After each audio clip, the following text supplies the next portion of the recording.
वरदे काम रूपिणी विद्यारंभं करिष्यामि सिद्धिर्भवतु मे सदा।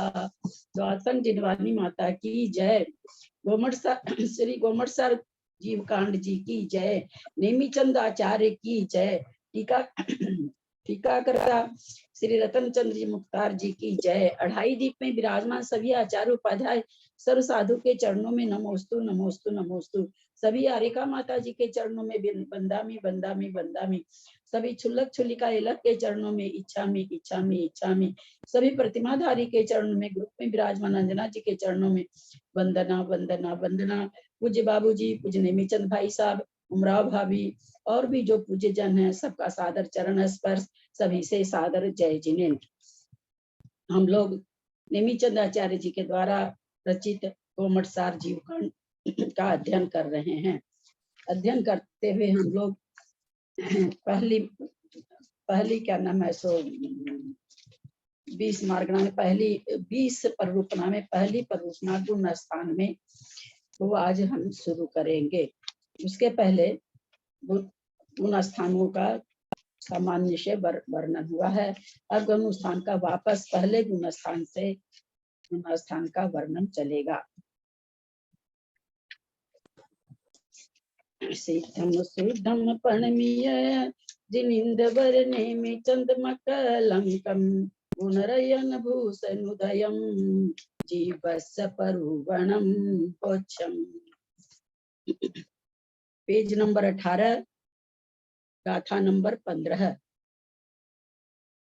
मिच्छोदयेन मिच्छत मत्सद्दहनं तु तच्च अर्थानम् एयन्तं विवरीयं विनयं संशयिदमन्नानं।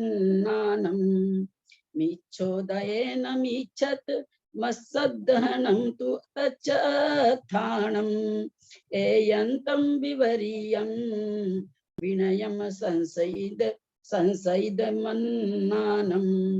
एयंत बुद्ध दरिसी विवरीयो ब्रह्म तावसो विणो इंदो विय संशयो मक्कडियो चेव अन्नानि। मिच्छन्तं वेदन्तो जीवो विवरीय दंसनो होदि न यधम्मम रोचेति रोचेदि महुरम पुरसम जहाजरिदो। मिच्छा इट्ठी जीवो उव इट्ठम पवयनम न सदहदी सदहदी असभावम उव इट्ठम अनुवैठम उव इट्ठम वा अनुवैठम।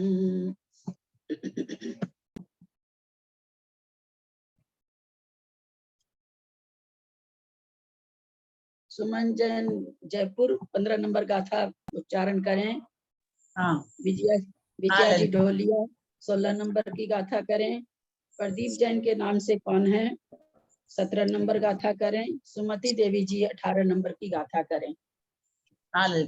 मिच्छोदयेन मत्सद्धनं तु तच्च अर्थानम् एयन्तं विवरीयं विनयं संशयिदमन्नानम्। 16 नंबर के बोल रही हूँ। प्रणाम, सादर प्रणाम दीदी। एयंत बुद्धि धरिसी विवरियो बम्मतावसो विनवो इंदो संशयो मक्कडियो चेव अन्नानि।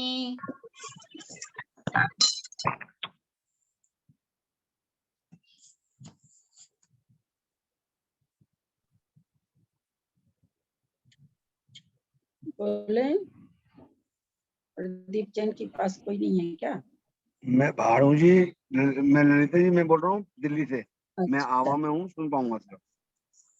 नहीं बोल पाएंगे? नहीं जी नहीं, मैं साफ भाभी मैं बोल दूं, मैंने तक बोली नहीं है। हाँ बोलिए, त्रिशला जी बोलिए। मिच्छं तं वेदन्तो जीवो विवीर्य दंसनो होदि मैं ये धम्मं आवाज ही नहीं आ रही आपकी। मिच्छतं वेदन्तो जीवो विवीर्य दंसन्नो होति नये धम्मं रोचेदि मुहुरं पुरसं जाजरिदो। चलिए सुमति देवी जी, सुमति देवी पाटनी, बोलिए गाथा नंबर 18 बोलिए। बाप रे क्लास चालू है। हाँ म्यूट है, एक बार म्यूट करती हूँ। हाँ, सत्मिच्छा इट्ठी जीवो उव इट्ठं पव्यणं सदहति सदहति असभावम् उवैठं वाणु वैठं। गाथा का अर्थ देखें एक एक शब्द का। मिच्छ उदयेन, मिथ्यात्व के उदय से। मिच्छ उदयेन, मिथ्यात्व के उदय से। मिच्छदम, मिच्छदम मतलब मिथ्यात्व के उदय से, मिथ्यात्व के कारण। असदहनम, असदम माने अश्रद्धान। तू तच अत्थानम, जो तत्वों में क्या नाम है सो तत्वार्थ का जो तत्व अर्थानम, तत्वार्थों का जो अश्रद्धान है, असदहनम है, वह मिथ्यात्व है। मिथ्यात्व प्रकृति के उदय से, मिच्छोदयेन, मिथ्यात्व प्रकृति के उदय से अन्वय अर्थ कर रहे हैं। तच अत्थानम, तत्वार्थों का अश्रद्धान, तत्वार्थों का असदहनम, अश्रद्धान। तू माने तो मिच्छतम, मिथ्यात्व है। फिर देखें, मिथ्यात्व के उदय से तच अत्थानम, तत्वार्थों का असदहनम, अश्रद्धान, मिच्छतम, मिथ्यात्व है। एयंतम, एयंतम माने एकांत, विवर्यम माने विपरीत, विनयम माने विनय, संशयिद माने संशयिदम माने संशय, अन्नाणम और अज्ञान। एयंतम बुद्धदर्शी, एकांत मिथ्यात्व किनमें पाया जाता है? बुद्धदर्शी बौद्ध मत में। विवर्यो ब्रह्म, विपरीत विपरीत ब्रह्म, विपरीत एकांत किस, विपरीत मिथ्या दृष्टि किसमें पाए जाते हैं? तो ब्रह्म मत वाले मिथ्या विपरीत मिथ्या दृष्टि हैं। तावसो विनयो, तापसी कैसे हैं? विनय मिथ्या दृष्टि हैं। इंदो विय संशयो, और इंद्र मत वाले संशयो, संशय मिथ्यात्व हैं, मिथ्या दृष्टि हैं। मक्कड़ियो चेव अन्नानी, और मस्करी अज्ञान मिथ्या दृष्टि है। पहले तो बताया कि मिथ्यात्व के उदय से तत्वों में जो तत्वों में सम्यक ज्ञान होने के बाद क्या अश्रद्धान होता, तत्वों में श्रद्धान नहीं होता, तत्वार्थों में तत्चत्थानम, तत्वार्थों में जो अश्रद्धान नहीं होता है वह मिथ्यात्व के कारण नहीं होता है। और वह मिथ्यात्व कितने प्रकार का है? तो एकांत, विपरीत, विनय, संशय और अज्ञान। इन पांचों के कौन कौन, ये पांचों मिथ्या दृष्टि कहाँ पाए जाते हैं? तो उन्होंने कहा कि बुद्ध हैं, बुद्ध मत वाले हैं वो एकांत मिथ्या दृष्टि हैं। जो ब्रह्म मत वाले हैं वो विपरीत मिथ्या दृष्टि हैं। तापसी जो हैं, तापस जो हैं वो विनय मिथ्या दृष्टि हैं। इंद्रिय संशयो, और जो इंद्र मत वाले हैं वे संशय मिथ्या दृष्टि हैं। मक्कड़ियो और मस्करी गौसाल नाम आप लोग का सबका सुना हुआ होगा, अन्नानी अज्ञान मिथ्या दृष्टि है। अब बताते हैं कि किसमें कैसे कैसे होता है। मिच्छतम वेदंतो जीवो विवरीय दंसनो होती, मिथ्यात्व का अनुभव करने वाला। मिच्छन्तो वेदंतो, वेदन करने, वेदन माने वेदंतो मतलब वेदन करने वाला, मिथ्यात्व का अनुभव करने वाला अथवा वेदन करने वाला जीव। विवरीयो दंसनो होती, विपरीत श्रद्धान वाला होती माने होता है। न यह धम्म रोचेदी, इसको धर्म की रुचि नहीं होती है। आगे उदाहरण से समझा रहे हैं कि कैसे नहीं होती है। तो हु माने जैसे, महुरम खू रसम जहा जरिदो, खू माने निश्चय से, बोला जिस तरह से, जरिदो माने फीवर वाला जो पीत ज्वर जिसको कहते हैं जरिदो, पीत ज्वर वाले युक्त जीव को, महुरम माने मीठे रस का न रोचदी नहीं रुचिकर होता है। जैसे मिथ्यात्व का वेदन करने वाले को विपरीत श्रद्धान होता है। किस तरह से, जिस तरह से कहते हैं उसको धर्म नहीं रुचता है। किस तरह से नहीं रुचता है? जिस तरह से जरिदो पीत ज्वर वाले को महुर रसम, जहाँ माने जैसे, जरिदो माने पीत ज्वर वाले को महुर रसम न रोचेदी, मधुर रस नहीं रुचता है। फिर क्या कह रहे हैं? मिच्छा इठी जीवो उ इठम पवयनम न सदहदी। मिच्छा इठी माने मिथ्या दृष्टि, जीव माने जीव, उ इठम उपदिष्ट उपदेश किया हुआ, उपदिष्ट पवयनम माने प्रवचन, उपदिष्ट प्रवचन जो यथार्थ प्रवचन है, उपदिष्ट यथार्थ प्रवचन न सदहदी श्रद्धान नहीं करता। उस पर जो उपदेश होता है, यथार्थ तत्व का जो उपदेश होता है, न सहददी, वह उसको श्रद्धान नहीं करता है। कौन? मिथ्या दृष्टि जीव, मिथ्या दृष्टि जीव उपदिष्ट प्रवचन का न सदहदी श्रद्धान नहीं करता है। सदहदी असब भावम उविष्टम व अन्वैटम, मतलब श्रद्धान करता है किसका? असद्भावम। असद्भावम माने असद पदार्थों का, असद्भावम असद पदार्थों का। कैसा वो असद पदार्थ कैसा है? बोला उपदिष्ट किया हुआ है और अनुपदिष्ट है, दोनों तरह के असद भाव को वो श्रद्धान करता है। उपदिष्ट कोई प्रवचन, कोई किसी ने बता दिया, किसी के द्वारा उपदेश मिल गया तो भी श्रद्धान करता है, अथवा अपने मन से भी श्रद्धान। अनुवैठम मतलब जिसका उपदेश नहीं हुआ है फिर भी उस पर श्रद्धान करता है। ऐसा ये गाथा का अर्थ हुआ। आगे पढ़ रहे हैं। मिथ्यात्व प्रकृति के उदय से होने वाला तत्वार्थ का अश्रद्धान मिथ्यात्व है। उसके एकांत, विपरीत, विनय, संशयित, अज्ञान, ये 5 भेद हैं। बौद्ध एकांत मिथ्या दृष्टि है, ब्रह्म मत वाले विपरीत मिथ्या दृष्टि है, तापस विनय मिथ्या दृष्टि है, इंद्र मत वाले संशय मिथ्या दृष्टि है,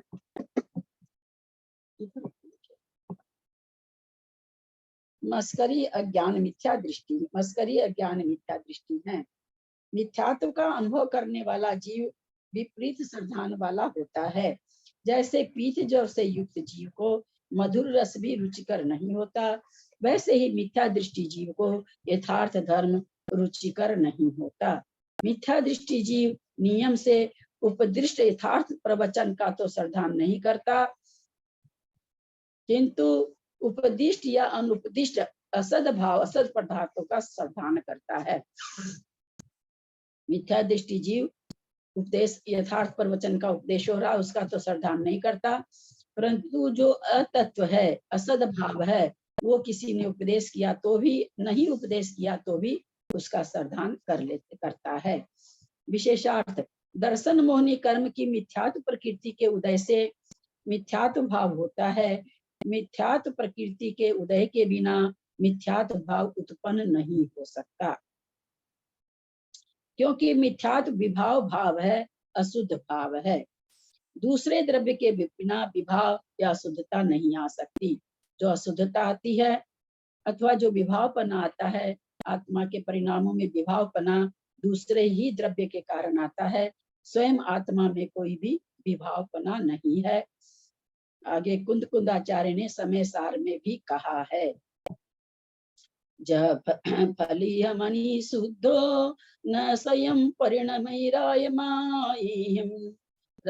रंगजितयन्नेहिम दूसोरत्तादिम दव्येहिम एवं नानि शुद्धो न स्वयं परिणमैराय भाइहिम राय जदि अन्नेहिम दूसोरागादिम दोषेहिम। जब फलीय मणि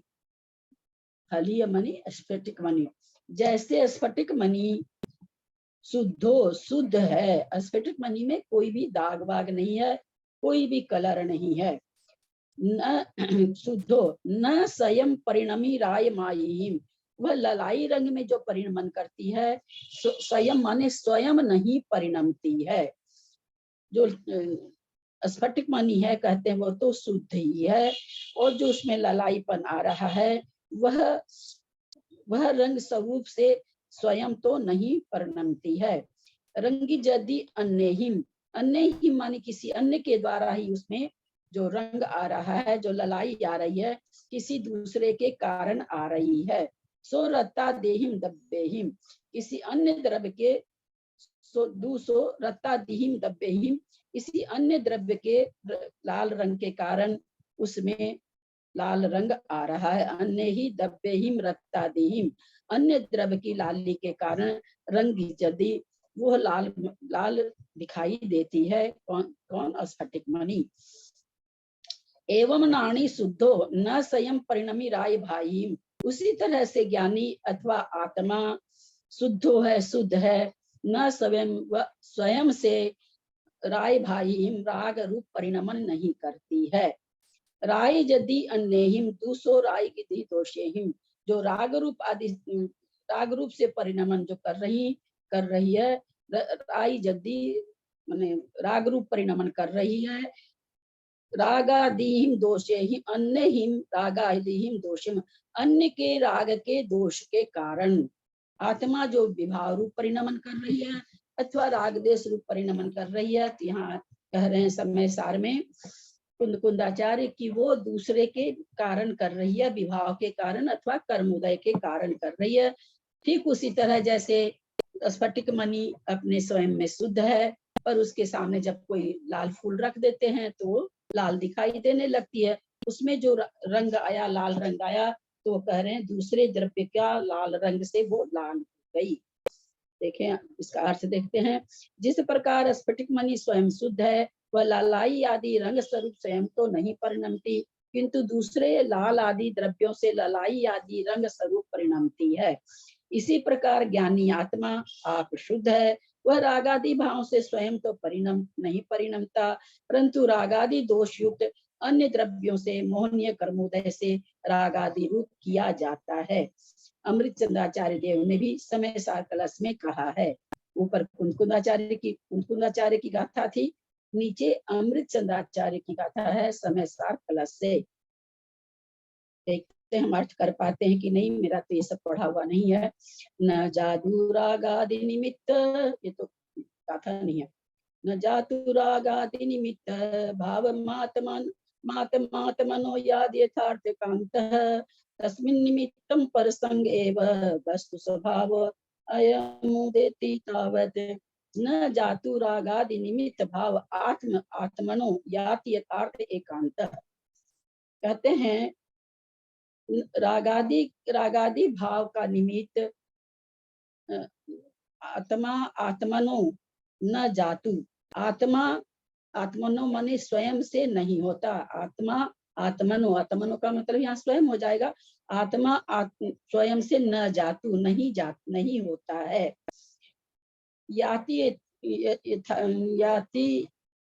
याति माने नहीं होता है।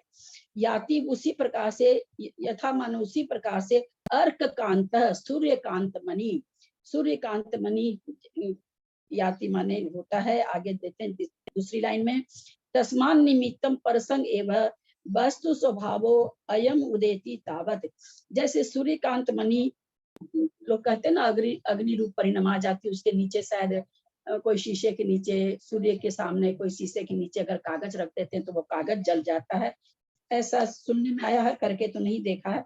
तो वो कह रहे हैं कि सूर्यकांत मणि स्वयं तो वो अग्नि रूप से नहीं परिणमन कर रही है, लेकिन दूसरे के कारण ही वो सूर्यकांत मणि अग्नि रूप हो जा रही है।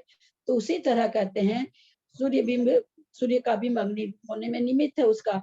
तो बस तस्मान निमित्त परसंग, पूरे दूसरे संग के तस्मान, उसका निमित्त क्या है, दूसरा का संग है, यानी सूर्य बिंब का कारण है। वस्तु स्वभाव अयम उदेति तावत, वस्तु का स्वभाव यह उदय को प्राप्त होता है। वस्तु का यह स्वभाव उदय को प्राप्त हो जाता है। कौन सा, जो विभाव रूप परिणति है वो।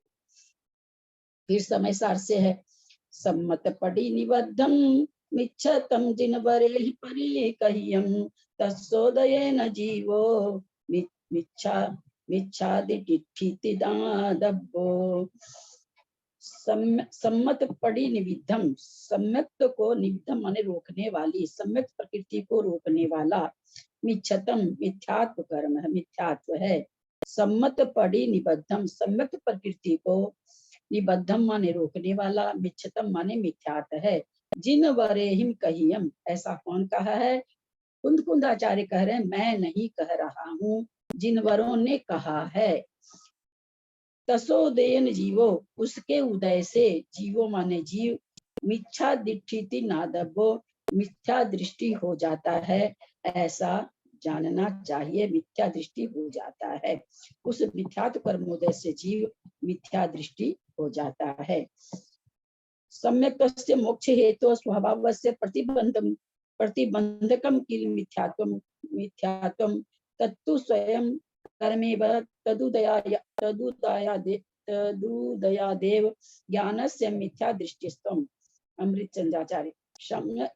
अच्छा, गाथा का अर्थ है, सम्यक्त को रोकने वाला मिथ्यात्व कर्म है, ऐसा जिनेंद्र ने कहा है। मैंने कुंदाचार्य ने अपनी ओर से नहीं कहा है। उस मिथ्यात्व कर्मोदय से जीव मिथ्या दृष्टि हो जाता है। सम्यक्तस्य मोक्ष हेतु स्वभावस्य, मोक्ष का हेतु जो सम्यक्त है, सम्यक्त स्वभाव से, सम्यक्त के स्वभाव को सब षष्ठी उत्तर गया है, संस्कृत है ये तो पकड़ में आ रही होगी आप लोगों को। मोक्ष का हेतु सम्यक्तस्य स्वभाव से, मोक्ष का हेतु सम्यक्त स्वभाव का, प्रतिबंधक रोकने वाला, किल माने निश्चय से, मिथ्यात्व माने मिथ्यात्व है। तत्तु स्वयं कर्मेव तदुदयादेव ज्ञानस्य मिथ्या दृष्टित्वम। उस मिथ्यात्व कर्म के उदय से जीव मिथ्या दृष्टि,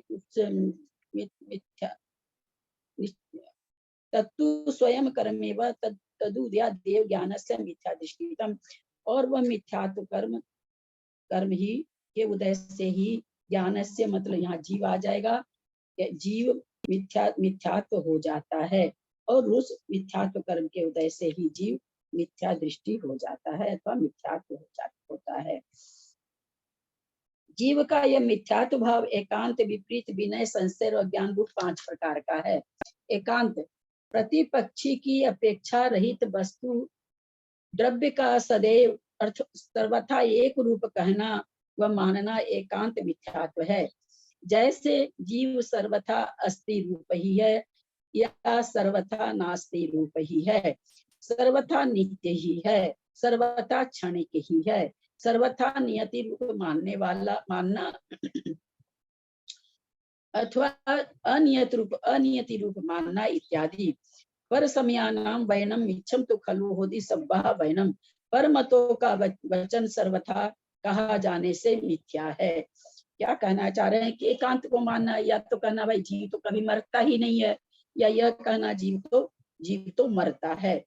जीव सर्वथा अस्थि रूपी, जीव हमेशा अस्थि रूप से है, या सर्वथा नास्ति रूप ही है, या सर्वथा नित्य ही है, अथवा सर्वथा क्षणिक ही है। ऐसा जो सर्वथा एकांत से कहा जाता है, कहते हैं वो एकांत मिथ्या है। तो समझाने की जरूरत नहीं, हम लोग नास्ति रूप बहुत अच्छी तरह से समझ रखे हैं। विपरीत, जैसा वस्तु स्वरूप है उससे विपरीत मानना।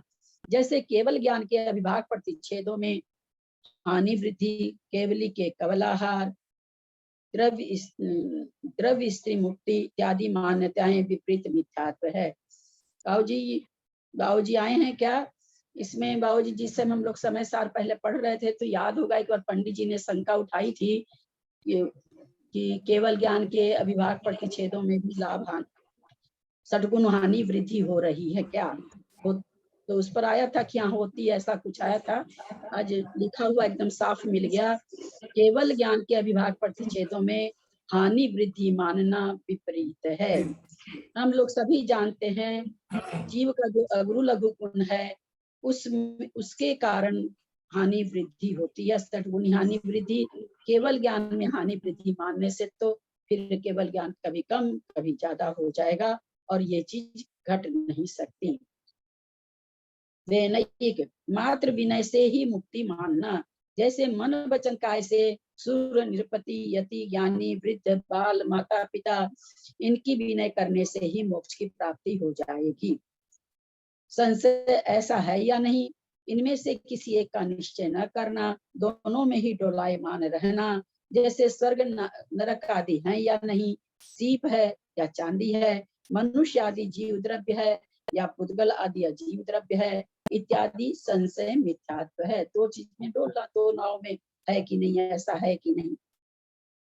अज्ञान यथार्थ कोई नहीं जानता, जैसे जीव है ऐसा कौन जानता है, अर्थार्थ कोई नहीं जानता। अज्ञान तो जो सही बात है, जो बिल्कुल सत्य बात है, उसको कौन जानता, कोई नहीं जानता। जीव है कि है ऐसा कौन जानता कि जीव है ही है। तो कहते हैं ये अज्ञान मिथ्यात्व है। अथवा मिथ्यात्व के 363 भेद भी हैं। गोमटसार कर्मकांड की गाथा है। असिद्धि सदम किरियानम अक्रियाणं च तस्थुलसीदि सदसठी अण्णानि विनीयानं च बत्तीसा। असिद्धि सदम, असिद्धि माने 80, सदम माने 100, 180 क्रिया क्रियाणम क्रियावादी के, अक्रियाणम अक्रियावादी के, तह माने वहां पर जहाँ 180 क्रियावादी के हैं वहां चुल सीधी, चुल माने चुल माने 4, सीधी माने 80, 84 भेद अक्रियावादी के हैं। सदसठी, सतसठी, सत माने 7, साठी माने 60, सत माने 7, नहीं सुन रहा होगा तो सत माने यहाँ पर 7, 7, साठी माने 60, 67 भेद नानी अज्ञानियों के हैं। वेन यानम च 32, विनयवादियों के 32 भेद हैं। मिथ्या, वितथ, व्यलिक और असत्य ये एकार्थवाची नाम हैं। दृष्टि शब्द का अर्थ दर्शन या सरधान है। मिथ्यात्व कर्मोदय से जिन जीवों के विपरीत एकांत विनय संशय अज्ञान रूप मिथ्या दृष्टि होती है, वे मिथ्या दृष्टि जीव हैं। जावदिया वयन वहा तावदिया चेव हुंति नयवादा, जावदिया नयवादा तावदिया चेव पर समया। जितने भी वचन मार्ग हैं, जावदिया वयन वहा, वहा माने वचन मार्ग, जावदिया माने जितने भी हैं।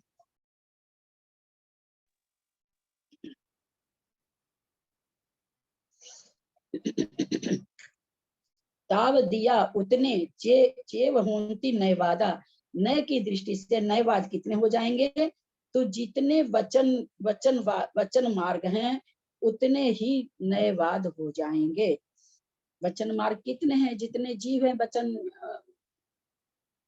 भाषा वर्गना से युक्त जितने जीव हैं उतने वचन मार्ग हो गए। जाव दिया नयवादा, और जितने नए वाद हैं, ताव दिया चेव पर समया, उतने ही मिथ्या मत हैं, पर समय हैं। यानी पर समय कितने हैं, जितने नए वाद हैं। मिथ्यात्व के 5 ही भेद हैं, ऐसा कोई नियम नहीं है, किंतु मिथ्यात्व 5 प्रकार का है, यह उपलक्षण मात्र है।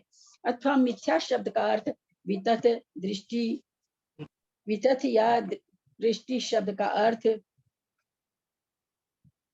मिथ्या दृष्टि का अर्थ कर रहे हैं। मिथ्या शब्द का अर्थ वितथ तथा दृष्टि शब्द का अर्थ रुचि, श्रद्धा या प्रत्यय है।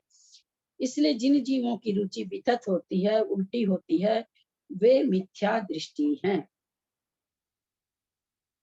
ग्रंथों से बहुत ही गाथा है। तम मिच्छदम जम सदहनम तच्चाणम होयत्थानम संसेदम अभिगम कह्यम अन्नभिगहितम तिम तब तमतिविहम। तम मिच्छतम जम सदहनम तच्चानम होई अत्थानम, तत्वार्थ के विषय में, तच्चानम माने तत्वार्थ, तत्वार्थ के विषय में, अत्थानम माने अर्थ, तत्वार्थ के विषय में जो जम सदहनम जो असाधान होता है, जम असाधानम जो असाधान होता है, तम मिच्छतम वह मिथ्यात्व है।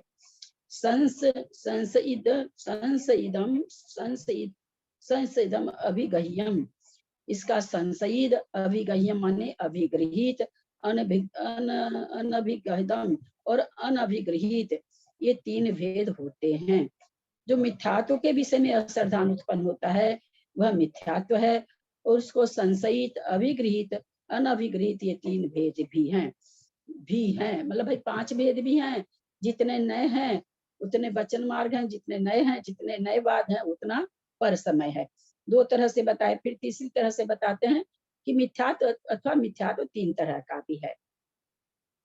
असधि असद्भावम, अपरमार्थ स्वरूप असद्भूत अर्थ का ही मिथ्यात्व के उदय बस यह मिथ्या दृष्टि श्रद्धान करता है। उवैटम च अन्वैटम, जो पीछे आ चुका है वही दे रहे हैं यहाँ पर।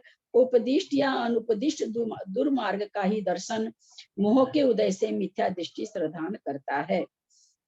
यह गाथा, इस गाथा सूत्र वचन द्वारा व्युदग्राहित और इतर के भेद से मिथ्या दृष्टि के 2 भादों का प्रतिपादन किया गया है, शेष सब सुगम है। सासाधन गुण स्थान आ गया। आदिम सम्मतद्धा समयादो छावलिति वासे से अनद हृदयादो नासिय सम्मोति शासन कोसो। आदिम सम्मतद्धा समयादो छावलिति वासे से अनदरुदयादो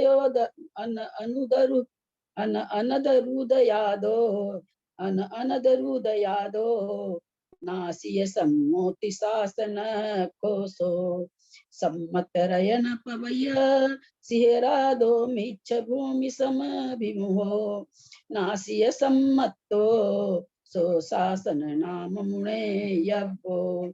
सम्मतरयन पवय सिहरादो मिच्छ भूमि समभिमुहो। नासिय सम्मतो सो शासन नामो मुने यज्ञो। सासाधन गुण स्थान का स्वरूप बता रहे हैं। हम लोग का सबका जाना हुआ वही चीज आ रही है। आदिम सम्मत अद्धा समयादो। दीदी प्लीज, दीदी एक बार फिर से, दीदी एक बार फिर से उच्चारण कर लीजिएगा ना, एक बार। आदिम सम्मतद्धा समयादो छावलिति ना वासे से अन्नद हृदयादो नासिय सम्मोति शासन कोसो। सम्मतरयन पवय सिहरादो मिच्छ भूमि समभिमुहो। नासिय सम्मतो सो शासन नाम मुने यज्ञो। गाथा का उच्चारण करें। दिल्ली से सुनीता जैन है तो, और जेठी भाई साहब 20वीं गाथा। प्रणाम दीदी।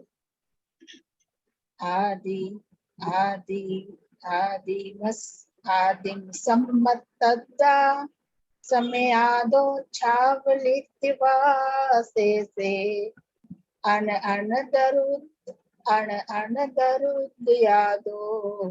नासिय सम्मोति शासन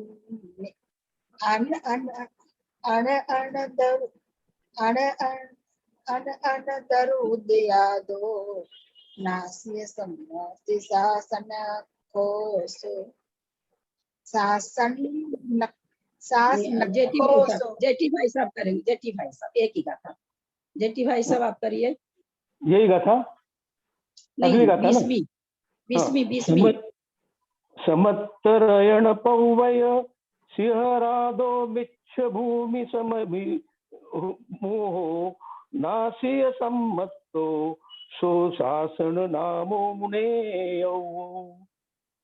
बहुत सुंदर सासाधन गुण स्थान का बहुत ही अच्छा वर्णन है, बहुत सुंदर। आदिम सम्मत अद्धा समयादो। आदि सम्मत, आदि सम्यक। आदि सम्यक तो किसे कहते हैं? प्रथमो उपसम सम्यक्त को आदि सम्यक्त कहते हैं। आदि सम्मत अद्धा, अद्धा मतलब काल, समय। ध्यान देंगे, कल हो सकता है आप लोगों से मैं गाथा का अर्थ पूछूं। 20 गाथा हो गई है। किसी भी गाथा का आप लोगों को शब्दार्थ, अर्थ नहीं, अर्थ में थोड़ी दिक्कत हो जाएगी। आप लोगों को शब्दार्थ बताना है। विश्व गाथा का शब्दार्थ आप लोग आज वाली नहीं आएगी, तो इसलिए 2-3-4 गुण स्थान से पहले की गाथा। अद्धा मतलब काल, आदिम सम्मत आदि सम्यक्त्व में, यानी प्रथमोपम सम्यक्त्व के अद्धा काल में, समयादो समय आदि एक समय से लेकर छावलिति वासे से छावली इति वासे से 6 आवली तक, इति माने तक, वासे से काल शेष रहने पर प्रथम सम्यक्त्व का एक समय से लेकर 6 आवली तक अद्धा से सेवा काल शेष रहने पर। अन्वय अर्थ बता रहे हैं। आदिम सम्मत प्रथम आदि सम्यक्त यानी प्रथम सम्यक्त के समय आदो समय से लेकर 6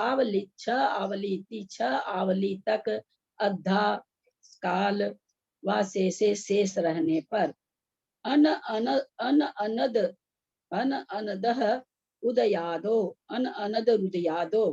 अनंतानुबंधी का उदय हो जाने से, अनद माने अनंतानुबंधी के उदय हो जाने से नासीय सम्मो सम्यक्त्व का नाश हो जाता है।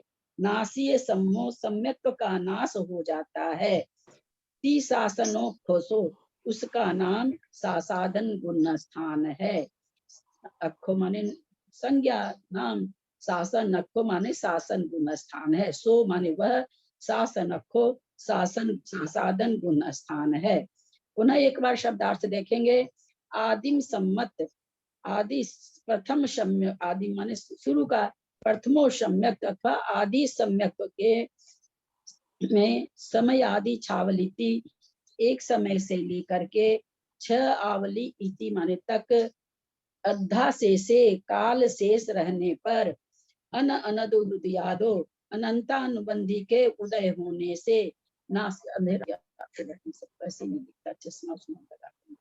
नासीय सम्मो सम्यक्त्व का नाश हो जाता है। ती शासनखो ही, और इस तरह से उसका सासाधन गुण स्थान नाम है। सम्मत रयन पव सिहरादो, सम्मत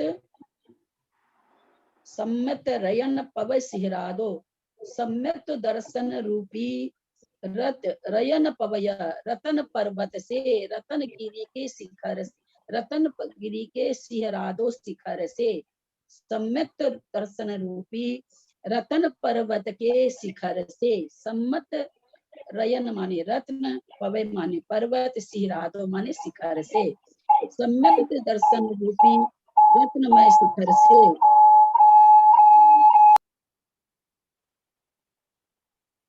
मिच्छ भूमि समभिमुहो, मिथ्यात रूपी भूमि के अभिमुख हो जाता है। उस आसाधन गुण स्थान में एक समय अथवा 6 आवली के शेष रहने पर कह रहे अनंतानुबंधी का उदय हो जाता है। उस अनंतानुबंधी के उदय होने से क्या होता है, तो कहते हैं सम्यक दर्शन रूपी रत्न पर्वत से सिहरादो माने गिरकर, सिहरादो माने शिखर से गिरकर, मिच्छ भूमि समभिरुहो मिथ्यात्व की भूमि के अभिमुह माने अभिमुख हो जाता, अभिमुख है। नासीय सम्मत कहाँ से आ रहा है? नासीय सम्मत तो सो सम्यक देव, सो उसका नासीय सम्मत तो सम्यक दर्शन नष्ट हो चुका है। शासन नामो मुने यभ्यो, सासाधन, उसको सासाधन नामक गुण स्थान मुने यज्ञो माने जानना चाहिए। ये शासन बाबूजी आवाज दूसरी आ रही है। सम्मत ये आवाज नहीं आ रही है। नास्तीय सम्मत लिखा ना, सम्मत अद्धा माने काल होता है, काल समय, काल माने जमराज वाला काल नहीं, समय। आदिम सम्मत आदि सम्यक्त में यानी प्रथम सम्यक्त में अद्धा काल, समय आदो समय आदि, 6 छह आवली इति वासे से, तो इसका अन्वय अर्थ हो जाएगा आदि सम्यक के काल में एक समय से लेकर छह आवली के शेष रहने पर अनद रुदयादो अनंतानुबंधी के उदय से नासीय सम्मो सम्यक का नाश हो जाता है। ती शासन अक्षोसो वह सासादन गुणस्थान, वह उसका सासादन गुणस्थान नाम है अथवा वह सासादन नामक गुणस्थान है। अक्षो मतलब नाम होता है, सासादन नामक गुणस्थान है। फिर क्या क्यों होता है ऐसा? अनंतानुबंधी का उदय होने से सासादन हुआ, तो हुआ क्या? तो कह रहे हैं अगले गाथा में सम्मत रयन पवय सिहरादो, सम्यक दर्शन रूपी रत्न के पर्वत से के शिखर से, सम्यक दर्शन रूपी रत्न पर्वत के रत्नगिरी के शिखर से गिरकर, सिहरादो शिखर से गिरकर, मिच्छ भूमि समभिमुहो मिथ्यात रूपी भूमि के अभिमुख है, अभिमुख है।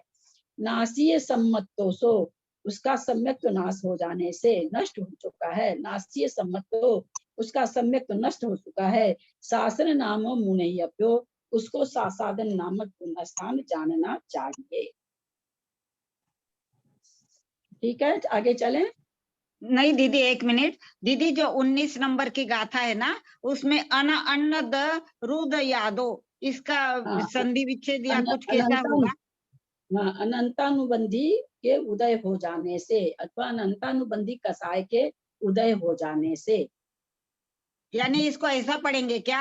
अन्नद रुद यादो, अन्नद रुद यादो, ऐसा पढ़ेंगे ना दीदी?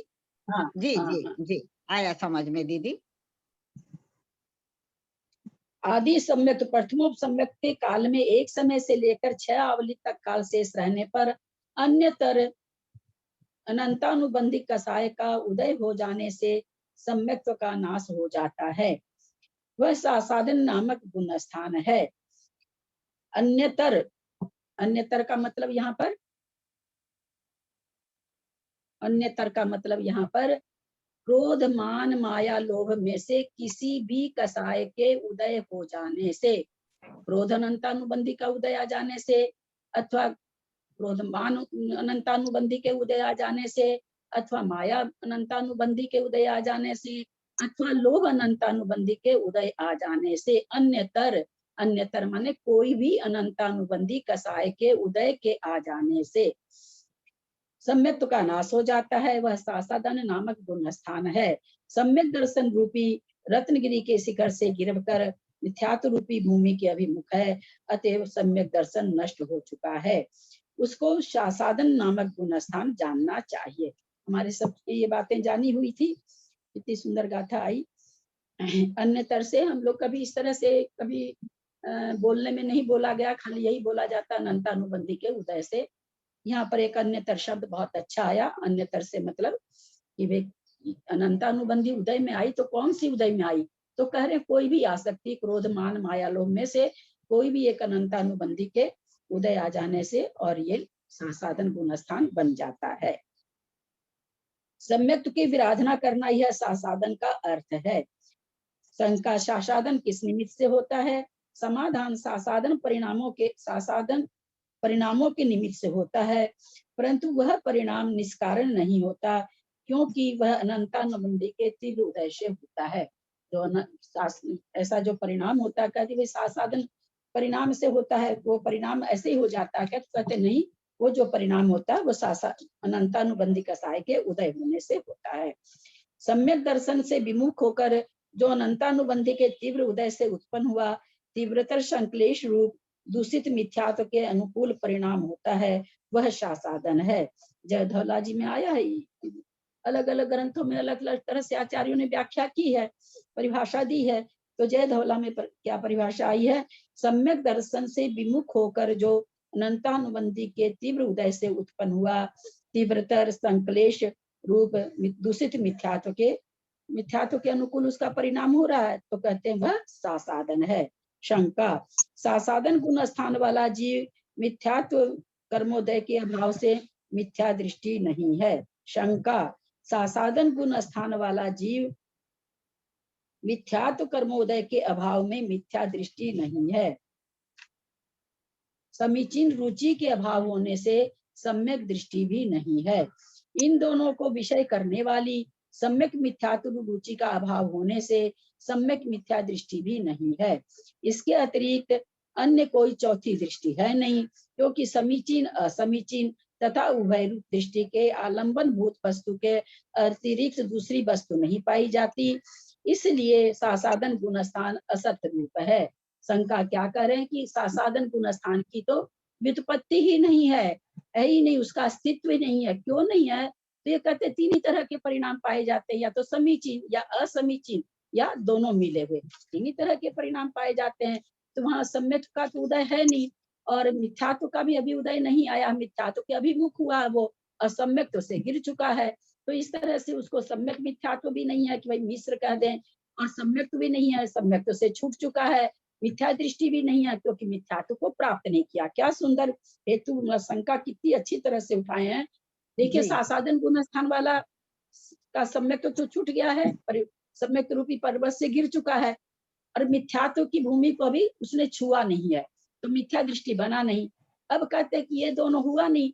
अब उसमें एक उभय रूप परिणाम होता है, तो उभय रूप परिणाम में होता है कि भाई थोड़ा सम्यक्त्व है, थोड़ा मिथ्यात्व है, तो उसके पास दोनों ही परिणाम नहीं है। तो इस तरह से उसके पास न समीचीन परिणाम है, न असमीचीन परिणाम है, और न उभय परिणाम है। तो सासाधन गुणस्थान आ कहाँ से गया? ये तो असत रूप है, ये गुणस्थान तो होना ही नहीं चाहिए, ऐसी शंका कर रहे हैं। समाधान, सासाधन दीदी तीनों बातें ले ली इन्होंने, ना वहाँ सम्यक्त्व रहा है, ना वो मिथ्यात्व का उदय है वहाँ, और ना मिश्र प्रकृति का उदय है। तीनों बातें नहीं है, ऐसा ही लेंगे ना दीदी? हाँ, सासाधन गुण स्थान का अभाव नहीं है, क्योंकि सासाधन गुण स्थान में विपरीत अभिनिवेश, विपरीत अभिप्राय रहता है, इसलिए वह असद दृष्टि है, मिथ्या दृष्टि। बोलो वहां पर आप कह रहे हैं जो समीचीन असमीचीन नहीं है, उभय रूप भी नहीं है, तो मान लिया। लेकिन कहते हैं कि सासाधन गुण स्थान में विपरीत अभिनिवेश रहता है, यानी असमीचीन परिणाम रहता है। शंका, यदि असद दृष्टि है तो मिथ्या दृष्टि है, उसको सासाधन नहीं कहना चाहिए। जब आप कह रहे हो कि वहां पर असद भाव है, समीचीन भाव नहीं, असमीचीन भाव है, तो फिर उसको मिथ्या दृष्टि कहिए ना, सासाधन क्यों कहते हैं? समाधान, यह शंका ठीक नहीं है, क्योंकि सम्यक दर्शन और चारित्र का प्रतिबंध करने वाली अनंतानुबंधी कसाय के उदय से उत्पन्न हुआ विपरीत अभिनिवेश सासाधन गुण स्थान में पाया जाता है। ये यहाँ ये कहना चाह रहे हैं कि वहां पर अनंतानुबंधी के कारण विपरीत अभिनिवेश पाया जा रहा है, मिथ्यात्व के उदय से नहीं पाया जा रहा है। लेकिन सम्यक दर्शन को रोकने वाली जो अनंतानुबंधी सम्यक दर्शन नहीं होने देती है, ऐसी अनंतानुबंधी जो सम्यक दर्शन को मिथ्यात्व को उत्पन्न करने वाली नहीं कहा जा रहा है। क्या कहा जा रहा है? सम्यक दर्शन को रोकने वाली और चारित्र को रोकने वाली, दोनों की प्रतिबंधक है। तो कहते सम्यक दर्शन के प्रतिबंधक होने क्या, प्रतिबंधक प्रकृति जो अनंतानुबंधी है, वो उसके उदय से वहां पर विपरीत अभिनिवेश उत्पन्न हुआ है, और उससे वह विपरीत अभिनिवेश सासाधन गुण स्थान में पाया जाता है।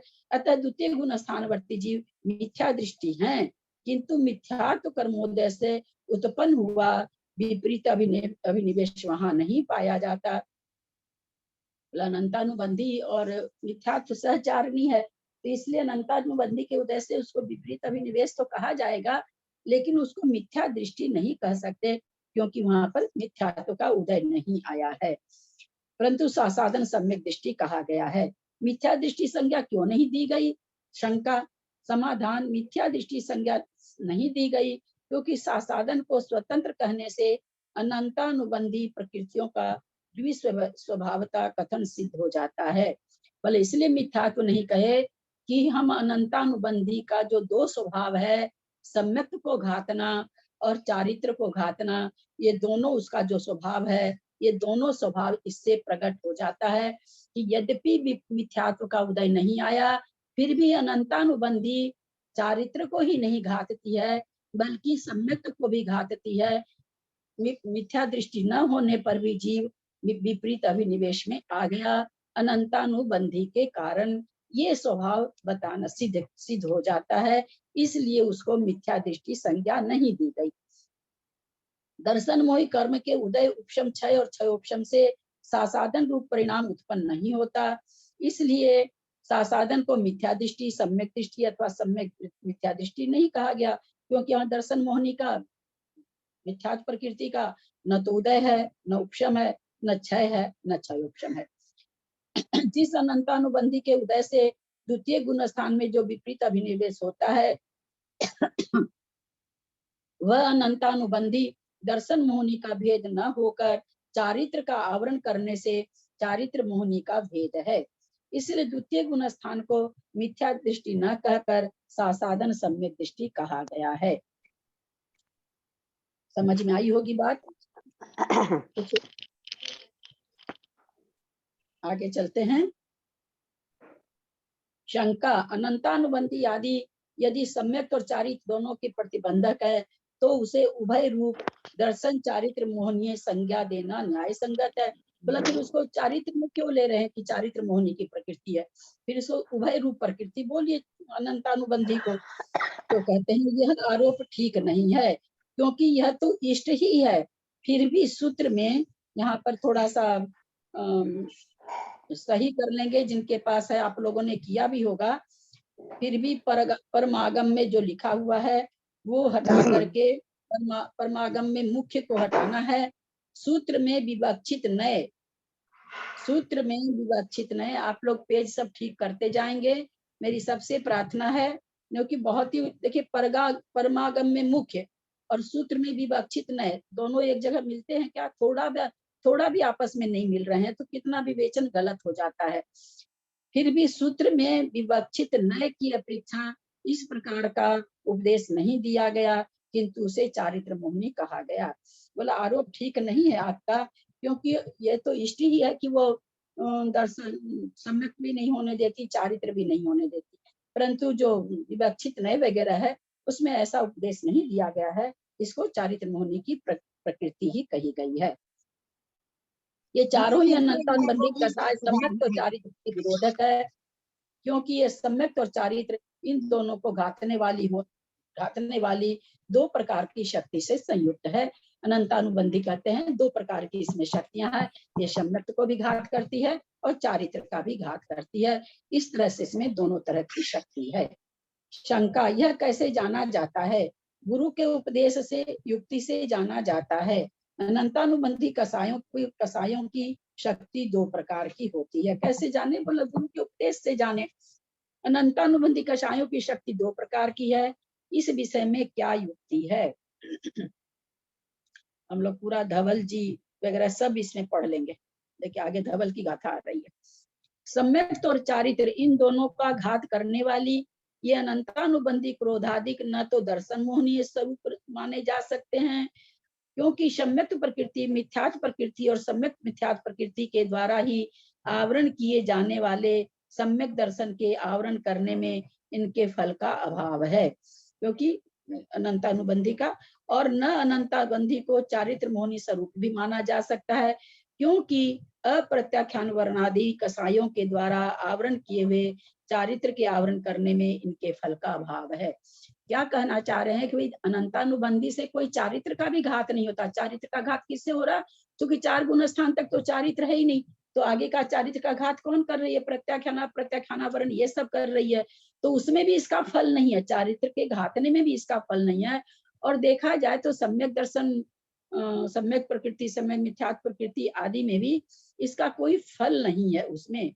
तो फिर क्या कहते हैं? किए गए यद्यपि उपर्युक्त प्रकार से इन अनंतानुबंधी कसायों का अभाव सिद्ध होता है। बोला इस तरह से जो बोला कहा गया तो देखा जाए तो अनंतानुबंधी कसाय का अभाव ही हो गया, क्यों? ना तो वो दर्शन मोहनी में कुछ कर रही है, न वो चारित्र को घात रही है, तो उसका काम क्या रहा भाई? तथापि इसका अभाव नहीं है, क्योंकि सूत्र में इसका अस्तित्व पाया जाता है। इन अनंतानुबंधी कसायों जैसे सासाधन की उत्पत्ति होती है, अन्यथा उत्पत्ति नहीं हो सकती। अनंतानुबंधी के उदय से ही सासाधन गुण स्थान की उत्पत्ति होती है, इसके अलावा इस गुण स्थान की उत्पत्ति में और कोई भी कारण नहीं है।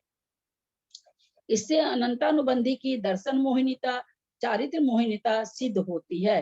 तो इस प्रकार से अनंतानुबंधी यद्यपि डायरेक्ट देखा जाए तो दर्शन मोहिनी की भी ये कुछ नहीं है और चारित्र मोहिनी की भी ये कुछ नहीं है। उसके बाद भी कहते हैं ये देखा जाता है कि अनंतानुबंधी दर्शन मोहनीयता भी इसमें है और चारित्र मोहनीयता भी इसमें है। ये सम्यक दर्शन भी नहीं होने देती और चारित्र भी नहीं होने देती। जब तक ये रहती है तब तक चारित्र नहीं हो पाता है। तथा अनंतानुबंधी चतुष्क का चारित्र विषयक व्यापार निष्फल भी नहीं है, क्योंकि वह चारित्र की घातक अप्रत्याख्यानावरण आदि प्रकृतियों के उदय प्रभाव को अनंत रूप कर देता है। कहते यद्यपि ये चारित्र को डायरेक्ट तो नहीं घात कर रही है, जो अप्रत्याख्यानावरण है, प्रत्याख्यानावरण है, उसका उदय एकदम अनंत रूप में करे रखती है। यानी उसका अनंत रूप में प्रवाह करना मतलब हमेशा ही उसको बनाए रखती है, प्रवाह बनाए रखती है अनंतानुबंधी कसाय। एक जीव की अपेक्षा सासाधन सम्यक दृष्टि का जघन्य काल एक समय है, उत्कृष्ट काल 6 आवली प्रमाण है। हम लोग सभी जानते हैं एक समय से लेकर एक एक समय अधिक करते हुए एक समय कम 6 आवली तक मध्य काल है। 3 तरह का काल होता है, जघन्य, उत्कृष्ट और मध्यम। जघन्य काल एक समय, उत्कृष्ट काल किसका? सासाधन गुणस्थान का। उत्कृष्ट काल 6 आवली और मध्यम काल 2 समय से लेकर के 6 आवली में एक समय कम तक। देखें आगे धवला जी की गाथा है, कर पाए मुझे नहीं पता मैं कर पाऊंगी कि नहीं। जत्य मेत्ता होय अवसिट्ठा उपसंसम्मतद्धा जति मेत्ता होय अवसिट्ठा परिभजन्ता साणं तत्यमेता यत सद्धा। उपसंसम्मतद्धा जयिछावलिया हवे जवसिट्ठा तो शासनम पवज्जयी नो हेठुक कट्ठकालेषु। उपसंसम्मतद्धा जतीय मेत्ता, जतीय जितने, जतीयम एता जितने प्रमाण, उपसम काल उपसम सम्यक का अद्धा माने काल, होई अवशिष्ठा अब शेष अवशिष्ट रहता है, अवशिष्ठा अवशिष्ट रहता है। परिवजंता सानम तथ्य मेता यतसद्धा। परिवजंता सानम सासाधन गुणस्थान का तत्य मेता उतना ही प्रमाण, तत्सद्धा माने उसका काल परिवजनता होता है। सासाधन गुणस्थान को परिवजनता माने उसमें उसको उसमें परिवजनता माने उस गुणस्थान को प्राप्त करने वाले जीवों को उतना ही काल होता है, कितना जितना उसका शेष बचता है। उपसम सम्यक्त का काल में जितना काल शेष बचता है उतना ही काल सासाधन गुणस्थान का होता है। उपसम सम्यक्त का काल कितना है?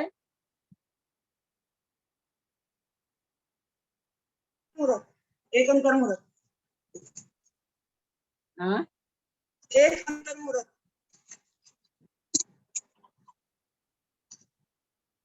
प्रथम उपसम सम्यक्त का काल कितना है? एक अंतर मुहूर्त। एक अंतर्मूर्त काल है। अंतर्मूर्त काल में कह रहे हैं कि भाई अंतर्मूर्त काल में कोई एक समय पहले अगर निकल आया तो एक समय सासाधन का हो जाएगा, कोई 6 आवली पहले अगर गिर गया तो 6 आवली हो जाएगा, अब कोई इसके मध्यम काल शेष रहा उसमें आ गया, यानी सासाधन गुणस्थान का काल कितना है? उपशम काल में जितना काल शेष रहेगा उतना काल है। ये धवला जी की गाथा से ये बताया जा रहा है। उपसम सम्मता जय छावलिया बेजा अवस्थिता। उपशम सम्यक्त का अद्धा माने काल, जय माने यदि 6 आवली अवशिष्ठा हवेजा अवशिष्ट रहता है, अवशिष्ट हो तो शासनम पवज्जयी नो हेठु कट्ठ कालेसु। तो यदि 6 तो एक उपशम सम्मत तद्धा जय छावलिया हवे जब सिक्का। उपशम काल में अगर 6 आवली शेष रहती है तो वो सासाधन गुणस्थान को प्राप्त होता है।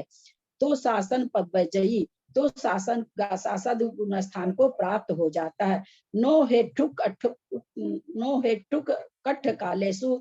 इस छह आवली से, हेठुक, हेठुक माने ऊंचा होता है, छह आवली से अधिक काल अगर अवशेष रहेगा तो सासादन गुणस्थान प्राप्त नहीं होगा। एक बार दोनों गाथा का अर्थ फिर से देख लेते हैं, चूंकि धवला से है इसलिए। उसम सम्मत अद्धा, उसम सम्मत का काल, जतीय मेता हुई अवचिता, उसम सम्मत के काल में जतीय मेता जितना काल शेष रहे, अवशिष्ठा माने शेष रहे, उतना ही होता है। होई माने होता है किसका, परिवजनता सानम, जो सासादन गुण स्थान में पड़ गए हैं, आ गए हैं, तत्म एता तसद्धाता, उनमें आने वालों का उतना ही काल होता है। यानी प्रथमोपशम काल में जितना काल शेष रहेगा उतना ही काल सासादन गुणस्थान का होगा। सानम माने सासादन। उषम सम्मत तद्धा जय छावलिया हवेज अवसिता, उषम सम्यक्त का काल यदि 6 आवली बचा है तो शासनम पवज्जयी, तो सासादन गुणस्थान में पवज्जयी माने प्राप्त होगा। नो हेठु कठ कालेसु, इस हेठु माने अधिक, इस हेठु कठ इस अठ कालेसु, इस काल से हेठु अधिक रहने पर नो माने नहीं, यानी सासादन गुणस्थान प्राप्त नहीं होगा। ऐसा धवला जी में आचार्य वीर सेनाचार्य कह रहे हैं। जितने प्रमाण उपसम समय का काल अवशिष्ट रहता है उस समय सासादन गुणस्थान को प्राप्त होने वाले जीवों का भी उतने प्रमाण ही सासादन गुणस्थान का काल होता है। यदि उपसम समय का काल 6 आवली प्रमाण अवशिष्ट हो तो जीव सासादन गुणस्थान को प्राप्त हो सकता है ना, तो शासनम पवज्जयी, तो शासन गुणस्थान को प्राप्त होता है। यदि 6 आवली से अधिक काल अवशिष्ट है तो उसे सासादन गुणस्थान प्राप्त नहीं होता है। इस समय हो गया है, कल आगे का कर लेंगे। कल दीदी अष्टमी जो है। आपने सुधारना बताई ना दीदी, प्लीज वो जो सुधारने का कहा था ना आपने, फिर भी परमागम वाला वो वाक्य फिर से बोल दीजिए। परमागम वाला थोड़ा सा ही रह गया, एक पैराग्राफ ही रह गया, ये गुणस्थान पूरा हो जाएगा। एक मिनट सुनीता जी, पीछे दिया हुआ है पेज नंबर हम लिख के भेजे हैं, आप लोग देख देख के उससे ठीक करिए। जी जी है दिया हुआ 27 सुनीता जी क्या बोल रहे हैं? मैं कह रही थी 2-3 लाइनें ही रह गई है, गुणस्थान पूरा समाप्त हो जाएगा, फिर अब कल अष्टमी आ जाएगी, छूट जाएगा, इसे पूरा कर दीजिए। अच्छा 5-6 लाइनें ही है बस। अच्छा ठीक है। यद्यपि श्रीयति विश्वाचार्य के मतानुसार जिसने अनंतानुबंध की बीज संयोजना करके द्वितीयोपशम प्राप्त किया है वह भी द्वितीयोपशम सम्यक्त से गिरकर सासादन को प्राप्त हो सकता है। लोग पढ़ चुके हैं ये चीज, तथापि यहाँ विवक्षा, उसकी विवक्षा नहीं है। ये कहना ये चाह रहे हैं कि भाई सासादन पुनः हम क्या बता रहे हैं, प्रथमोपशम से प्राप्त होने की बात कर रहे हैं। और यति विश्वाचार्य का कहना कि जो द्वितीयोपशम चढ़ता है उसको भी मिथ्यात्व के उदय आने से, अनंतानुबंधी का उदय आने से वो द्वितीयोपशम में आ सकते, सासादन में आ सकता है, ऐसा यति विश्वाचार्य का मानना है। लेकिन यहाँ पर उस प्रकार से सासादन को प्राप्त करने की बात नहीं है, यहाँ पर प्रथमोपशम से प्राप्त करने की बात है, ऐसा कह रहे हैं। क्योंकि गाथा 19 में आदि सम्मत पद द्वारा प्रथमोपशम सम्यक्त को ही ग्रहण किया है, क्योंकि इन्होंने शुरू में दे दिया ना आदिम सम्मत, तो जो पीछे पेज में हम लोग पढ़ के आए। श्री भूतबली आचार्य का भी यही मत है कि प्रथमोपशम सम्यक से च्युत होकर सासादन गुण स्थान को प्राप्त होता है, द्वितीयोपशम से गिरकर सासादन को प्राप्त नहीं होता। दो तरह का मत चलता है। यति विश्वाचार्य का मानना है कि द्वितीयोपशम से गिरकर सासादन को जाता है, और पुष्पदंत भूतबली कहते हैं कि सासादन गुण स्थान नहीं प्राप्त होता है। इस तरह का दो तरह का मत चलता है। धवल ग्रंथकार अनुसार ही कोमटसार जीव कांड ग्रंथ की रचनाएं, गाथाएं रची गई है। सासादन को प्राप्त होने पर आवली के प्रथम असंख्यात में भाग में मरण होने पर नियम से देवगति में उत्पन्न होता है, उसके ऊपर मनुष्य गति के योग्य आवली के असंख्यात में भाग प्रमाण काल है। उसी प्रकार आगे आगे संगी पंचेंद्रिय त्रियंच, असंगी पंचेंद्रिय त्रियंच, चतुरिंद्रिय त्रिंद्रिय, द्विइंद्रिय एक इंद्रिय उत्पन्न होने का काल होता है।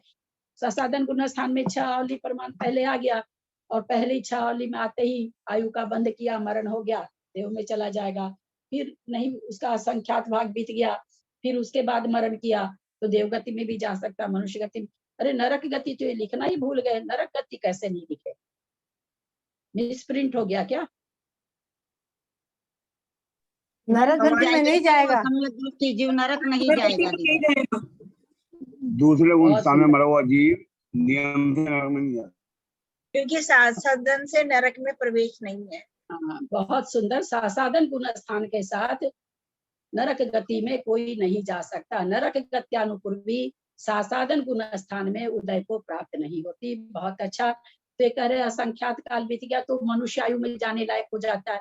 जहाँ मनुष्य आयु में जाने लायक हो जाता है वहां पर देव आयु में भी जाने लायक रहता है। यानी पूरे सासाधन गुण स्थान का काल जितना भी उसका शेष रहा है पूरे में कभी भी मरकर देवायु को प्राप्त हो सकता है। लेकिन उसके प्रथम भाग में जो असंख्यात समय का जो समय बता रहे हैं उसमें अगर मरेगा तो नियम से देव ही जाएगा। उसके बाद वाले भाग में मरेगा तो देव में भी जा सकता, मनुष्य में भी जा सकता। उसके बाद वाले भाग में मरेगा संगी पंचेंद्रिय में जा सकता है, मनुष्य में जा सकता, देव में जा सकता। उसके आगे होगा तो असंगी में जाएगा, और समय कम बचा तो चतुर इंद्रिय में जाएगा, और समय तो 3 इंद्रिय में, और कम समय बचा 2 इंद्रिय में, और एकदम लास्ट संख्यात में भाग में मरेगा तो 1 इंद्रिय में भी जा सकता है। ऐसा कह रहे हैं। ललिता जय जिनेन्द्र 20 योजना का मैं वापस भूल गई। 20 योजना करके बताना। हाँ 20 योजना क्या बोली थी ना। हाँ यहाँ आया है क्या? 20 योजना भी थोड़ी आया है।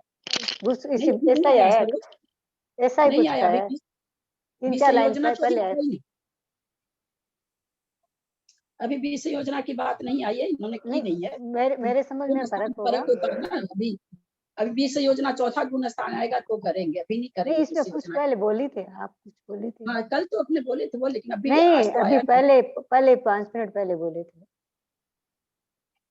ठीक है, विषय योजना बताएंगे ना। अनंतानुबंधी अपने मुख से नहीं जाती, अपना द्रव्य 12 कसाय और 9 कसाय में दे देती है, दूसरे रूप बदल जाती है, उसी को विषय योजना कहते हैं। बदलती तो सारी कसाय दूसरे रूप है, लेकिन ये विषय योजना इसका इसलिए नाम है कि ये जब वापस गिरता है तो ये अपना द्रव्य वापस ले लेती, यानी वापस संयोजित हो जाती। सारा जितना अनंतानुबंधी का अपना द्रव्य था वो ले लिया। जैसे कोई मान लो कोई बाहर जाता है, दे के गया किसी को अपना, मैं 500 रुपया दे के जाता हूँ, लौटूंगा तो ले लूंगा, नहीं लौटूंगा तो नहीं लूंगा। तो ये उसी तरह से दे के चली जाती है। अगर ये नहीं आई वापस उदय में तो ये नहीं लेती है अपना द्रव्य, लेकिन लौट के आ गया, वो बच करके आ गया तो आके कहता भैया मेरा 500 रुपया दे दो। तो उसी तरह से अगर ये लौट के वापस आ जाती है तो ये वापस अपना द्रव्य ले लेती है। उसी को पहले बांटी, उसको विसंयोजना कहते हैं, वापस लेती है उसको संयोजना कहते हैं। ठीक है। कल अष्टमी को होगा नहीं स्वाध्याय, है ना, हम लोग परसों करेंगे। आज शाम की भी नहीं है। हाँ आज शाम की भी नहीं है। हाँ आज तो संडे है, शाम की नहीं है। और अभी जो प्रकरण चला, हालांकि बहुत हल्का प्रकरण था, सबका समझा हुआ था, फिर भी कोई प्रश्न है तो पूछ सकते हैं। दीदी प्रश्न तो नहीं है, बस एक चिंतन चल रहा था आवली को लेके। एक आवली में इतना बहुमान आ गया, जैसे आपने अलौकिक गणित पढ़ाया जो, तो 6 आवली में तो बहुत समय हो गए होंगे। एक आवली में इतने समय आ जाते हैं तो 6 आवली तो उसका तो कोई गिनती नहीं होगी, अनुमान ही नहीं लगा सकते। 6 आवली में कई अंतर मुहूर्त हैं। हाँ 6 आवली में समय छोड़ दीजिए ना, अंतर मुहूर्त कई हैं। जैसे एक आवली एक समय एक अंतर मुहूर्त, एक आवली एक समय 2 अंतर, एक ही आवली, चलिए अभी 6 आवली को नहीं पहुंच रहे हैं। एक आवली एक समय एक अंतर मुहूर्त, एक आवली एक समय 2 अंतर मुहूर्त, ऐसे असंख्यात समय, यानी असंख्यात अंतर मुहूर्त एक आवली में हो गए। फिर 2 आवली एक समय एक अंतर मुहूर्त, 2 आवली 2 समय 2 अंतर मुहूर्त, फिर असंख्यात मुहूर्त हो गए। फिर 3 आवली एक समय असंख्यात मुहूर्त हो गए, यानी असंख्यात अंतर मुहूर्त, इसमें मुहूर्त नहीं अंतर मुहूर्त घट रहे हैं। समय तो छोड़ ही दीजिए, असंख्यात अंतर मुहूर्त घटे, तभी तो इस पुण्य स्थान को प्राप्त होने वाला जीव, क्योंकि आयु बंध का नियम है। आयु पुण्य स्थान में प्राप्त होते ही आयु का बंध नहीं होता। अंतर मुहूर्त ठहर के विश्राम करता, अंतर मुहूर्त के बाद तो आयु का बंध करता है। आयु का बंध करने के बाद अंतर मुहूर्त प्रमाण ठहरे बिना वरण नहीं होता। उसके बाद वो अंतर मुहूर्त सासाधन गुण स्थान जो इतना छोटा है कि वृक्ष से फल टूट चुका है और पृथ्वी पर नहीं आया है। कितना सा समय है कि वृक्ष से फल टूट चुका है और पृथ्वी की ओर आ रहा है, लेकिन वो भी पृथ्वी पर नहीं आया है। उतना सा बीच का समय इतना बड़ा है कि उसमें कितने सारे सोच भी नहीं असंख्यात सकते। अंतर्मुख सिर बन रहे घूम जाता सोचने में, हैं। हाँ सिर घूम जाता सोचने में कि कल्पना से भी परे है। हाँ, कल्पना से परे, चूंकि हम लोग तो समय तो बहुत छोटी, हम लोग तो आवली भी नहीं पकड़ पाते ना। हमारे चूंकि 1 सेकंड में कितनी आवली होती है, कितनी करोड़ आवली होती है। तो हम लोग तो सेकंड के नीचे मान लीजिए, अब दौड़ वगैरह में दिखाते हैं तो उसका 100वां हिस्सा, 1000वां हिस्सा कुछ पकड़ लेते होंगे, तो 1000 ही तक जाएंगे ना। इसमें तो करोड़ों हो जाती है, करोड़ों समय निकल जाते हैं। तो बहुत बहुत 1 सेकंड में करोड़ों आवली निकल जाती है। तो आवली कहाँ पकड़ाती है हम लोग, पकड़ाती एक पलक झपकने में तो बोलते हैं कई हजार आवली हो जाती है। बहुत छोटा समय। मेरी एक जिज्ञासा थी कि 6 हाँ? आवली में असंख्यात 6 आवली में असंख्यात अंतर्मुख कैसे हो जाएंगे? ऐसे होंगे, एक आवली एक समय का एक अंतर्मुख होता है। ठीक है, भेद, कितने भेद बनेंगे अंतर्मुख के, ये हम बताना चाह रहे हैं। एक आवली एक समय में अधिक एक अंतर्मुख का भेद। हाँ, अधिक से अधिक 6 बन जाएंगे। हम नहीं, आप, मैं जो कहना चाह रही हूँ, हो सकता है मेरे कहने में ये हुआ हो, एक आवली एक समय बीता, हम कहेंगे एक अंतर्मुख बीत गया, है ना।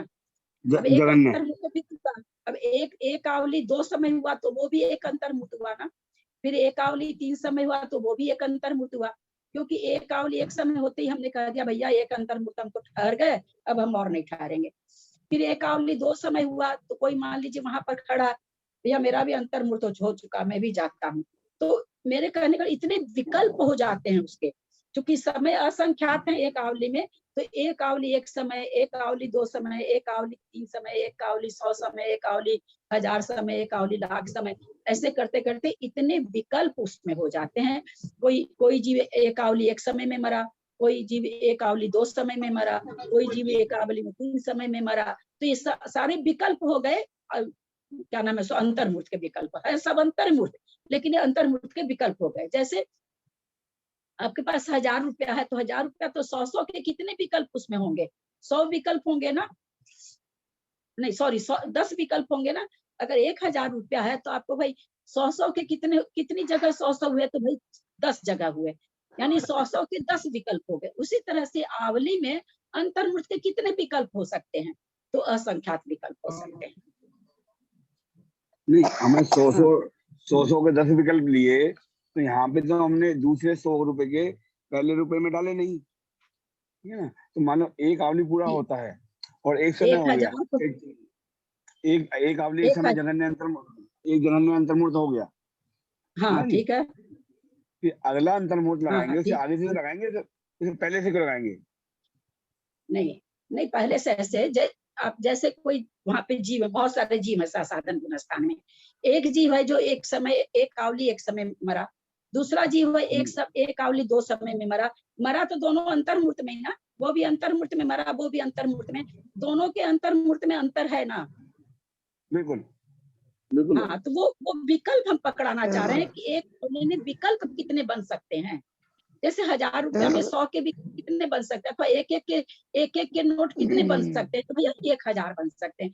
तो वही एक अंतर्मुहूर्त जो है, एक आवली से शुरू होकर के, एक समय से शुरू होकर के एक आवली एक समय का, तो उसमें विकल्प कितने बन सकते हैं। मान लीजिए उसमें 1000 जीव एक समय में सासाधन गुणस्थान में है, सबका मरण हो रहा है, सासाधन गुणस्थान में सब मरण को प्राप्त हो रहे हैं। कोई एक आवली एक समय में मर रहा, कोई एक आवली 2 समय में मर रहा, कोई एक आवली 3 समय में मर रहा, इस तरह से कोई एक आवली 10 समय में मर रहा, कोई एक आवली 20 समय में मर रहा।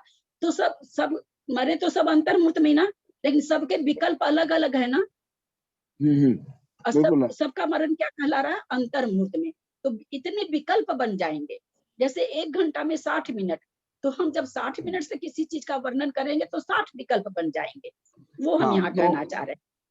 हाँ, तो इसका मतलब ये हुआ कि अंतर्मुहूर्त के विकल्प तो बनेंगे, मैं अंतर्मुहूर्त इतने बनेंगे ऐसे नहीं कह सकते ना, क्योंकि अगला अंतर्मुहूर्त तो हाँ ठीक है, देखिए इसको, देखिए कथन को क्या कहना चाह रहे हैं। जैसे मान लीजिए कि 100 आदमी, 100 एक आवली एक समय, एक आवली 2 समय में, ऐसे करके 100 समय में 100 आदमी मिथ्यात्व में गए, हम मरण को नहीं कहते, मिथ्यात्व में गए, सब अंतर्मुहूर्त रह करके गए। तो ये जो विकल्प 100 अंतर्मूर्त का विकल्प बना कि नहीं बना, उसमें 100 अंतर्मूर्त आए कि नहीं कथन में, कि भाई 100 लोग थे साधन गुण स्थान में, कोई एक आवली 10 समय में गया, कोई एक आवली 20 समय में गया, कोई एक आवली 30 समय में गया। तो वहां पर जो गया तो सबको हम कह रहे हैं, एक पहले अंतर्मूर्त में ये गया, फिर दूसरी बारी ये गया, फिर तीसरी बारी ये गया, सभी तो अंतर्मूर्त में जा रहे हैं ना। आप उसको अगर जोड़ लगाने जाएंगे कि एक आवली 10 समय, फिर जोड़े एक आवली 10 समय, फिर जोड़े एक आवली 20 समय, तब तो फिर बहुत आवली हो जाएगी। वो यहाँ पर नहीं कहना चाह रहे हैं। हम सबका जोड़ करके आवली नहीं घटा रहे हैं, हम उसका विकल्प बता रहे हैं कि उसमें कितने विकल्प हो सकते हैं, और सभी को अंतर्मूर्ति कहा जाएगा। उतना मतलब ये नहीं, उतने अंतर्मूर्त को जोड़ेंगे तब तो बहुत बड़ा हो जाएगा, फिर तो कई अंतर्मूर्त हो जाएंगे। हाँ जी, ठीक है बात आपकी। इसका मतलब ये हुआ कि जो जगन्य अंतर्मूर्त से लेके उसका आगे तक के असंख्यात अंतर्मूर्त बन जाएंगे, क्योंकि एक आवली में असंख्यात विकल्प बन जाएंगे। अंतर्मूर्त बनने का मतलब उन अंतर्मूर्तों को हम जोड़ करके नहीं कह सकते आवली, हम सारे को जोड़ के नहीं कह सकते। अंतर्मूर्त और संख्यात नहीं बनेंगे, अंतर्मूर्त के विकल्प बन जाएंगे। विकल्प भी तो करेंगे ना इतनी देर से कि अंतर्मूर्त के विकल्प कितने बनेंगे, असंख्यात समय होते हैं एक आवली में, तो असंख्यात विकल्प बन जाएंगे। मैं विकल्प भी कह रही हूँ समय से, असंख्यात विकल्प। अच्छा, असंख्यात अंतर्मूर्त बन जाएंगे, मैंने सुना नहीं, असंख्यात बार बार मैं विकल्प बोल रही हूँ कि विकल्प भेद बन जाएंगे उसके। हाँ, एक जगन्नाथ योग पढ़ाया था तब आपने बताया था ना, 3 7 अगला 2 16 अगला 16 पिछला।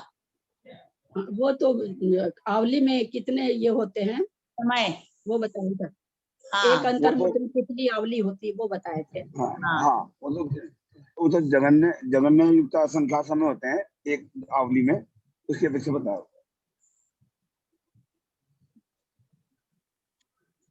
और कोई चर्चा या बंद करें? बहुत अच्छा प्रदीप भाई साहब, आप शाम वाले प्रदीप भाई साहब हैं क्या? जी। बहुत अच्छा। ऐसे ऐसे लोग जूम में जुड़ेंगे ना तो अपना बहुत अच्छा खुलासा होगा। मैं आप लोगों को परिचय करा दूं प्रदीप भाई साहब से। शाम को स्वाध्याय होता है 8:30 से 9:30, उसमें पूरा मतलब यही समझाते हैं। पूरी इतने बड़े बड़े ग्रंथ चल गए, तत्वार्थ मंजूषा और भी बहुत सारे ग्रंथ चले, ये प्रदीप भाई साहब ही सारा समझाते हैं। बहुत अच्छा इनको ज्ञान है, गुरुओं के बहुत सानिध्य में रहते हैं, इनके पास गुरुओं की बोली हुई वाणी भी बहुत सारी है। हम बहुत अच्छा भाई साहब, आप अगर आएंगे तो हमारा स्वाध्याय और बहुत अच्छी तरह से होगा। मेरे से कुछ गलती होगी तो आप सुधार भी देंगे। बहुत अच्छा लगा मुझे। ऐसी कोई बात नहीं, आपका चॉइस तो बहुत बढ़िया है, ऐसी कोई बात नहीं। मैं आज छुट्टी से जुड़ गया, कोशिश करूंगा आगे भी। एक्चुअली अनंतानुबंधी जो है ना, अनंतानुबंधी वैसे अनंतानुबंधी चरित मोहिनी की ही प्रकृति है, मगर जैसे उसके सद्भाव में दर्शन मोहिनी बलशाली हो जाता है, दर्शन मोहिनी का प्रभाव ज्यादा हो जाता है, इसलिए वो दो मुखी मानी गई। हाँ, दो, लेकिन यहाँ पर जो हम लोग दो मोही वगैरह जो कहते हैं, देख लीजिए पूरा वर्णन आ गया। एक जगह भी ये दो मोही है, ये पता नहीं। अच्छा, हम तो जीवकांड कर्मकांड में भी दो मोही शब्द नहीं पढ़े हैं, ये पता नहीं हम लोग बोल बोल के इतना छोटा शब्द हम लोग बोलना शुरू कर दिए क्या।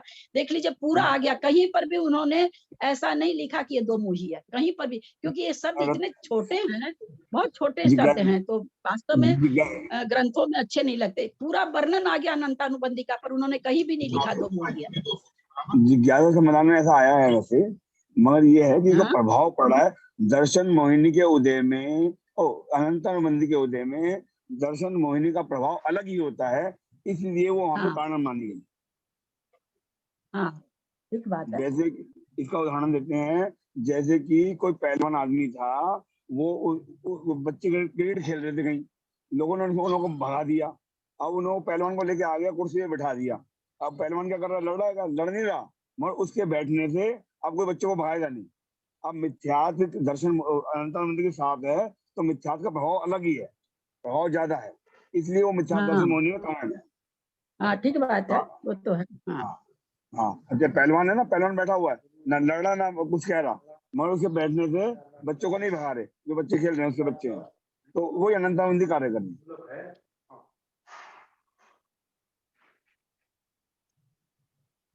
एंड करें मीटिंग का।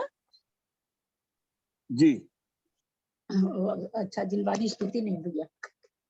यदर्थ मात्रा पदवाक्यहीनं मया प्रमादादि किंचनोक्तं तन्मे क्षमित्वा विदधातु देवी सरस्वती केवल बोध लब्धिं बोधि समाधि परिणाम सुधि स्वात्मोपलब्धि शिव सौख्य सिद्धि चिंतामणिं चिंतित वस्तुदाने त्वं वन्दमानस्य ममास्तु देवी।